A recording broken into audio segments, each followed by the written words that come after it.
How's it going? My name is Adam, and this is not the first video topic I planned on covering. It's actually not a video topic I knew existed until about a month ago.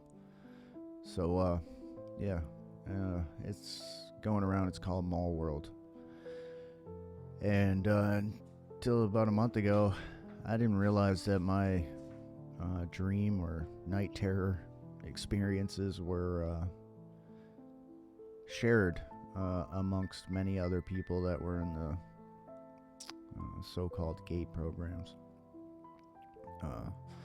This is for entertainment purposes only, just all make-believe for funsies. Don't take anything I say seriously or literally, or it's just for fun. Yeah, fun, super fun. Mall World, super fun. So I guess I'll start off, and I've struggled with PTSD nightmares from the military and from other events throughout my life, and I always just thought that's what they were. I thought they were PTSD nightmares, night terrors, so on and so forth. I've dealt with a lot of that trauma, and they've changed and changed over time. As soon as I became aware of Mall World about a month ago, my experiences have been every single night. I have not been able to get to REM sleep. Some people say they have positive experiences there. That is not what I experience. It is not fun. No matter what location I'm in, it's just not fun. I have a lot of the same shared experiences where you're trying to find your vehicle and you can't. I'm always being pursued, and I can't seem to walk faster than my pursuers.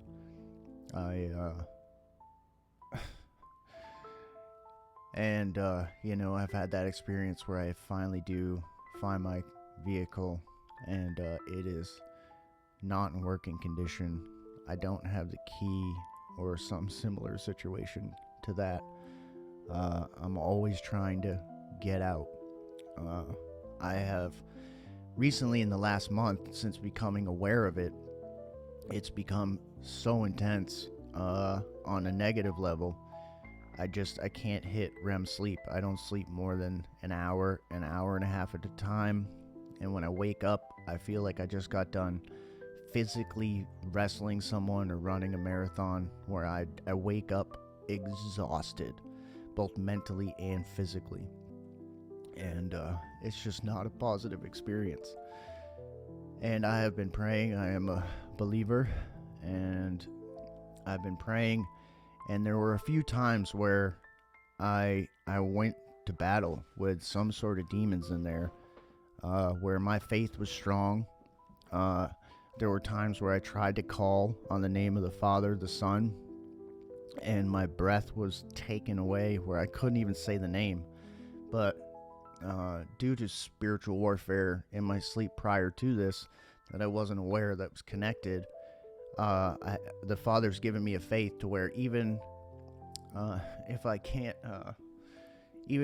say the name, in my mind I'm mocking the enemy, and I'm just like, I don't care if I can't say the name. I was like, you can't win, But it's not a fun experience either way. And I've been praying, and other people have been praying for me, because I have health issues and I need that REM sleep. Otherwise my wake life is miserable and very difficult if I don't get that REM sleep. Last night, I will say, the reason that I have a little bit of a glow or a smile right now is because I finally escaped for the first time, and I didn't do it on my own. There were multiple people that helped me along the way. The best way I can describe it in my experience is it's like a sleep state matrix, in that like the woman in the red dress, right? You see the woman in the red dress, but you're not paying attention, but that's Agent Smith, right? As soon as you turn around, you got a gun in your face, or a pew-pew, I should say. And, but like, again, this is all entertainment purposes only, all make-believe, all for funsies. Don't take anything I say seriously or literally or, whatever. You hear that? Algorithm? Anyways, I rebuke you in the name of Yeshua HaMashiach. Yeah, so last night was an extremely strange experience because I had a very great public X space where basically something took over me, and in less than 10 minutes I broke down the short season Revelation 20 eschatology to a group full of people, and it opened a bunch of people's eyes, and I'm extremely grateful for that. And after that I went to bed on that high, that spiritual high, and as soon as I fell asleep, there I am, Mall World. I was in the the suburban, the suburb section of it, where it's weird because there was no vehicles. I started off in a house, and it was like some weird graduation, but I didn't know anybody, but they kept trying to get me to be involved, and I didn't want to be involved, and I felt super uncomfortable. I just wanted to get out of there. And when I did get outside, there's no vehicles, everything, it was just, it kind of looked, everything was like Easter egg, pale Easter egg color houses, but everything's run down, kind of like a post-apocalyptic, abandoned area. I apologize for any of the background noise, because my two kittens are running around and acting absolutely insane right now. Yeah, so I slept for maybe an hour and 20 minutes, and the entire experience there, I was just trying to get out, and physically getting into altercations where it feels like I'm wearing a lead suit. I can't fight back, much less I could barely touch their nose with my finger, much less actually strike or push somebody away so I can escape. And that's a quite common occurrence when I'm dealing with this stuff. And which, it gives you a sense of helplessness, right? And these pursuers that I quite frequently encounter, it's I feel like I get away, I turn around the corner, and there they are, right? Either they physically attack me or they'll rob me, right? That's another frequent occurrence, right? Where I get robbed. And, I spent a lot of time on the streets, and I used to think that was just part of my PTSD, but the fact that all of these people are experiencing an identical subconscious prison, and like I said, it's like the Matrix. And I apologize if I go all over the place. I have a semi-autistic brain, and I can lose track. You give me enough time, I'll finish all the rabbit trails. But to loop back to the Matrix analogy or metaphor or whatever, there were a bunch of people. So I fell asleep for that hour. It was terrible. I woke up, but then I had this 2-hour thing where I was just praying, and I don't know what came over me. I gave a sermon basically to my kittens into the ether, and to whatever entities or forces are listening. And I basically, I don't know, I spoke about the short season. I spoke about the 1,000-year reign and what's coming in the future. And I rebuked my enemies while loving my enemies and forgiving my enemies. And I don't know, I just had a spiritual high, even though I physically felt miserable from an hour of sleep. And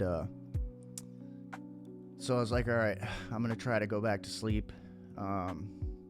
I had put out a prayer request to somebody, and they shared my request with a prayer group. So I have to give them some mercy, grace, blessings, thanks, and gratitude, because I know that those prayers and that intercession for sure played a part in me escaping Mall World in my second sleep session. So right before I go to sleep, I'm like, all right, Father. I was like, I'm not choosing to go to this place, right? A lot of people will be like, oh, don't go to Mall World. It's a trap. Like, you know what I mean? I know there are a small majority that are like, oh, let's go meet up at Mall World. But, like, I don't want to go there. I don't choose to go there. I just end up there. And then I spend the entire time trying to escape once I do get there. And it's just insane. It really, like, saying it out loud, you know, it's just, it is. Our entire reality is inverted, twisted. We do live in the upside down. I don't know where you are on the truther scale or the awakened scale or red pill, black pill, whatever. But we do live in the upside down. It's every day is opposite day, and that is the reality that we live in. But anyways, right before I go back to sleep, I'm like, okay, Father. I was like, I need to, like, be aware. When I get in there, can you please make it like the few times where I was aware of my surroundings? My faith was strong. I was aware of my faith. I was aware of you. And I was able to battle these demons even though I was exhausted. I was, like, not just fleeing from my life in fear the entire time. I was able to stand up and face them and fight, even though I'd wake up exhausted from that fight. Because that's better than me just running away the entire time. And I know that those of you who have been through this experience understand exactly what I'm talking about. And there is no escape, right? Well, at least that's what I thought. And so I went back to sleep. And the second I fell asleep, I was there and I was 100% lucid. I don't attempt to lucid dream. I have no desire to. I don't want to dream. I just want to sleep. Like, I have had sleep issues ever since I left the military. You know, I used to work 24-hour shifts, like a 24-hour on, 24-hour off, 24-hour on. And, like, that's how I worked for years in the military. And my sleep schedule, and I joined when I was 17, so that was my formative years. And plus the PTSD and the trauma, everything that happened to me on the streets afterwards. Needless to say, I've got sleep issues. And I just want to sleep. I don't care about dreaming. I don't care about being conscious in it. I just want to sleep. My kittens. I love you guys. But, you know, you always choose to act crazy right when I start recording. The few times I do. But I love you, and forgive me. But, yeah, so I was immediately lucid, and, you know, I'm looking around, and I'm seeing all of these places that I've seen before, but now I'm seeing, like, the in-between places that other people have seen that I didn't notice before, or I misrecognized. Like, there's one, I thought I was on a cruise ship. There was, like, times where I thought I was on a cruise ship because it, like, there's all these rooms and it's right next to the ocean. And in my mind, I thought I was on a cruise ship. I don't know if other people thought they were on a cruise ship, but I'm assuming it's the hotel by the ocean with the balcony, right? And I, like, a lot of the times I can't find my key or I can't find my room. Like, it's usually just, it's always like I can't find whatever, and I'm usually being pursued simultaneously. And a lot of those times, like I said, it feels like I'm wearing a lead suit or dragging a pallet of bricks behind me as I'm trying to walk. So again, I fall asleep, immediately lucid, immediately aware, and I have not had a lucid dream since I was in high school like this. No, nothing anywhere near it. I read a book in high school about lucid dreaming. Started to try to do it. And I had some crazy experiences, right? Now, there's different opinions within the Christian community on what this, if it's a good thing, it's a bad thing, it's demonic, it's whatever.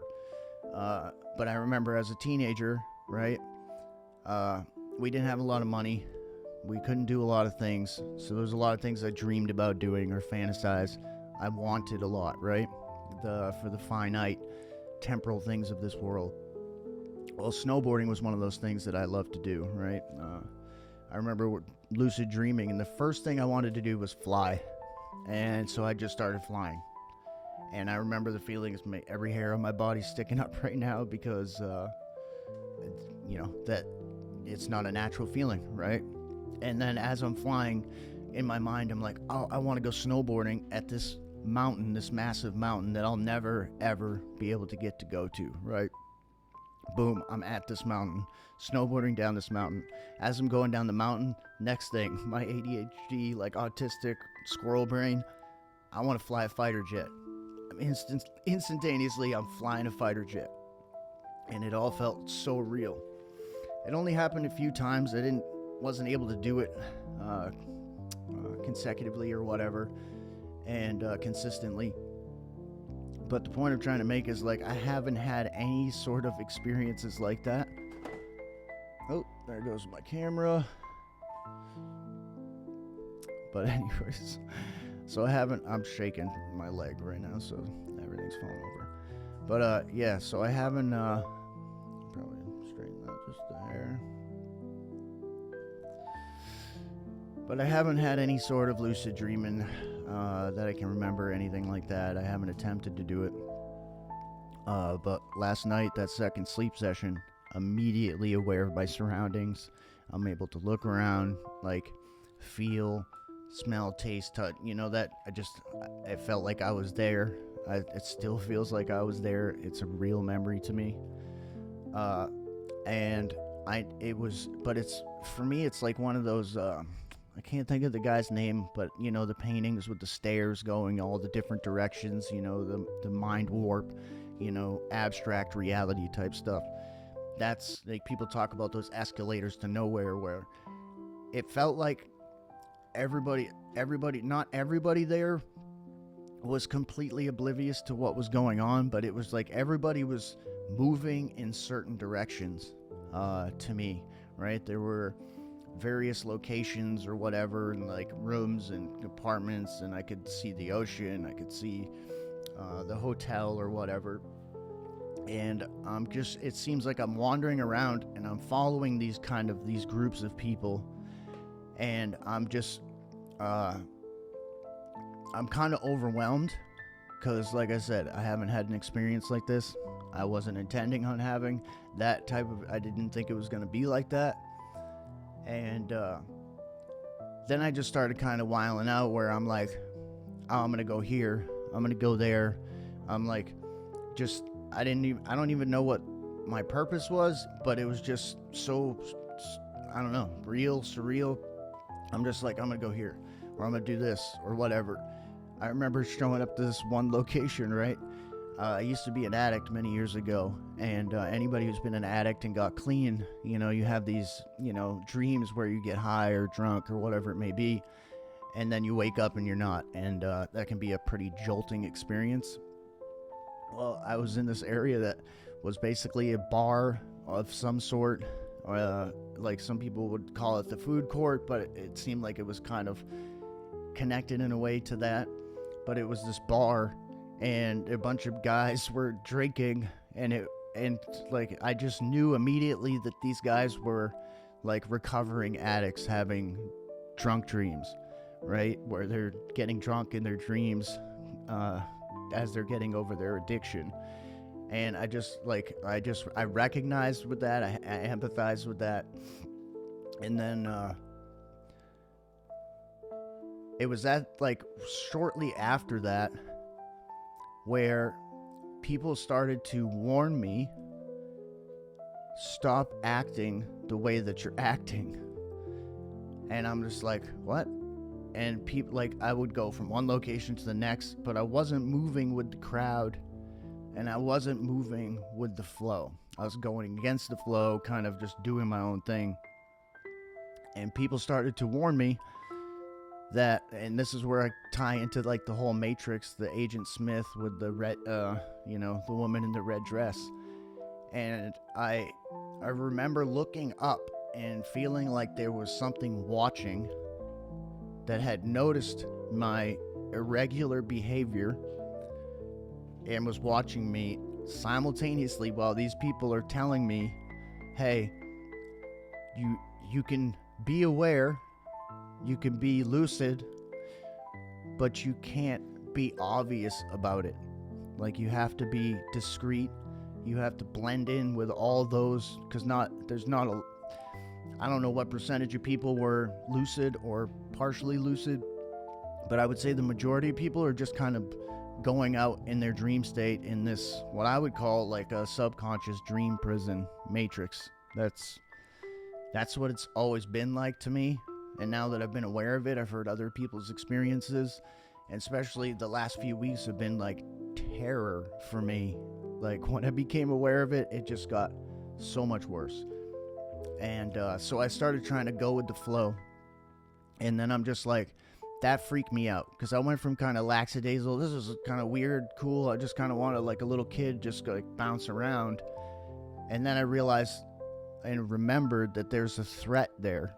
The same threat that I had battled, that had, made me fight for my life or run for my life for I don't know how many years, you know what I mean, that I've been dealing with this stuff.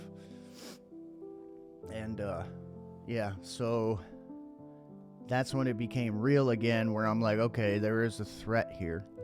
And I'm very hyper vigilant from my military service, my PTSD. So like, when a threat is presented to me, I get into the fight soldier mode, right? Soldier, let's go. It's called go mode, right? I call it go mode. And I'm ready. And it was at that point where I'm like, how do I get out? That was my goal. I want to get out of here so that I can get REM sleep, so I don't feel like I'm dying while I'm awake. And I just want to say thank you to all the individuals in there that, it seems crazy to think that they are real individuals, but there's too much connection, and there's too many people experiencing this stuff to like for it not to be a very plausible explanation that there were real people in there that were helping me not get caught, right, by whatever it is that's controlling that system, and watching to make sure that we're all being good inmates. So I just want to say thank you to those who gave me warnings when I felt lost, or I felt like I was kind of going into circles, or I'd run into one of these escalator stairs going in every direction. I turn around, I'm in the same location, and I can't seem to get out of this one particular area, right? Because I'd go from one area to another. And so I just want to say thank you to whatever supernatural warriors or people on behalf of my father and his son that helped guide me.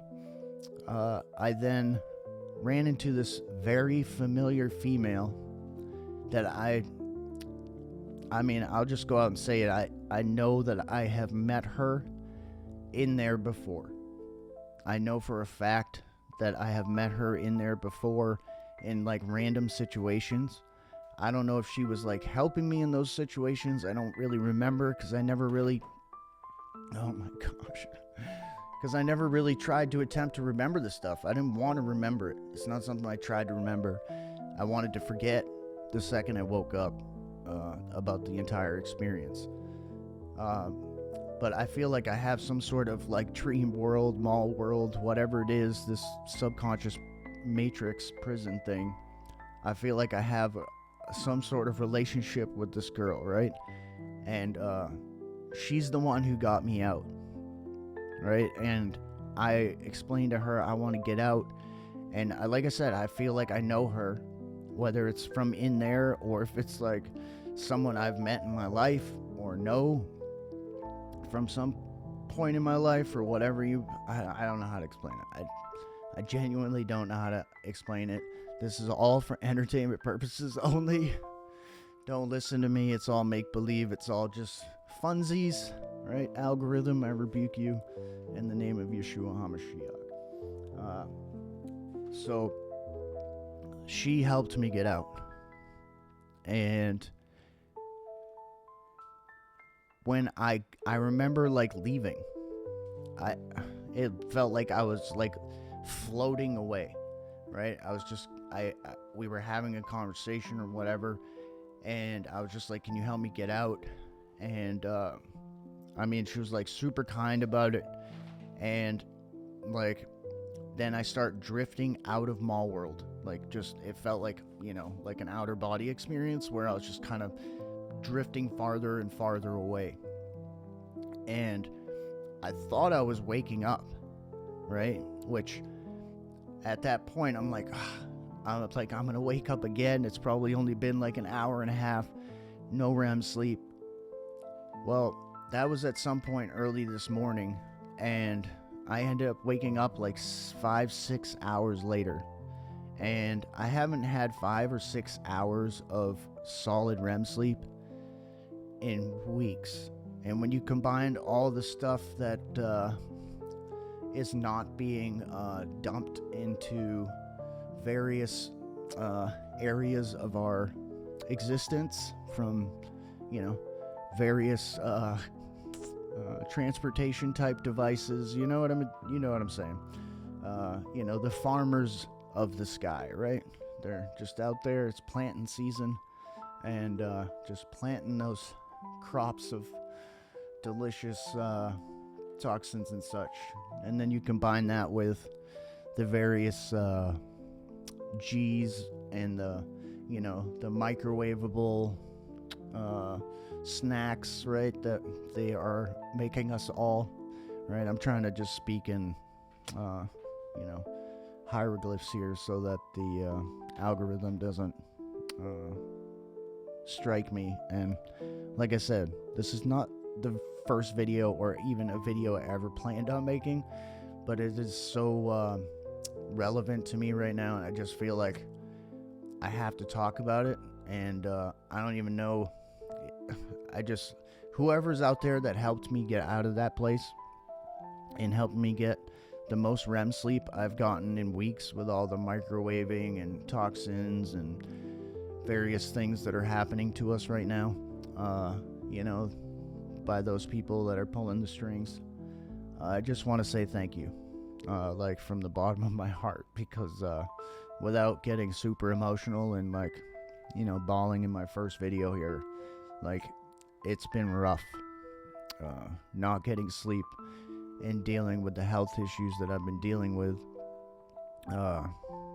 Yeah, I just want to thank you. I don't know if I know it makes me sound absolutely crazy, but I've been called crazy most of my life. So, I've accepted at this point. The creator made me a certain way, and then many of the things that were put into my body against my will over the years, whether as a child, in the military, and various other means, and how those affected my body and such. This is who I am. I'm very flawed. I'm very broken.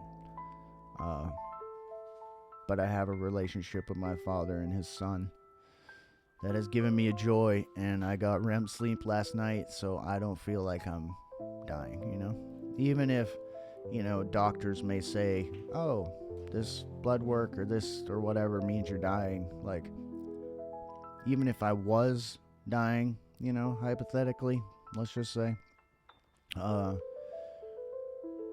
I don't feel like I'm dying every day.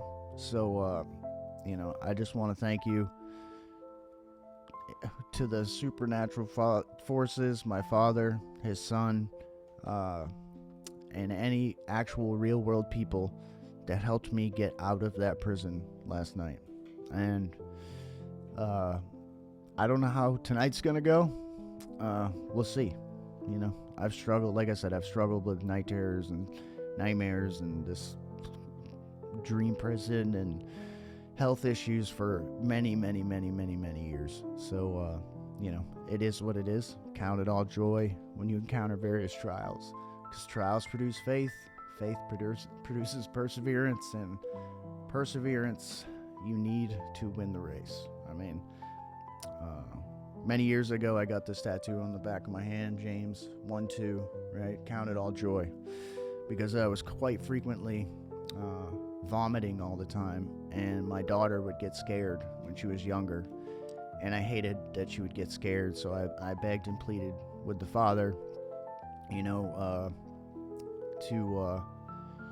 help me to count it all joy. And I got this tattoo on the back of my hand, so then anytime I started getting little gripey, moany, groany, like we do as believers, constantly whining and woe is me, that I see the back of my hand and I'm forced to reconcile with the fact that I do need to count it all joy, because no matter what trial I've ever been through, like, I come out the other end, right?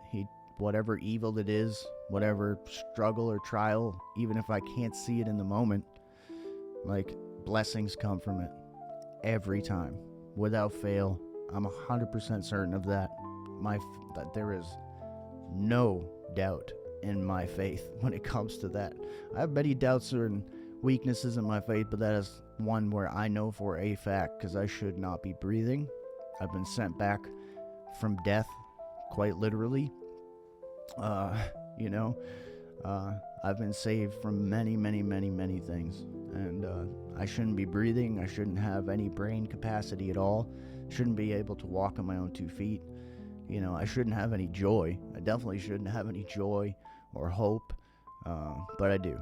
So it's nice to have that reminder to keep my flesh in check when it wars against my spirit. But I just want to say I love you all.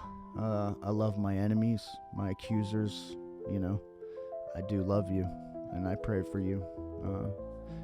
And for those who falsely accuse me, which seems to be quite a few, and many of you, for various reasons, right? I just want to say I'll see you at the great white throne judgment, and when all is laid bare, we'll see. We'll see how those accusations stand up. But until then, I love you, I forgive you, and mercy, grace, blessings in the name of the Father and His Son.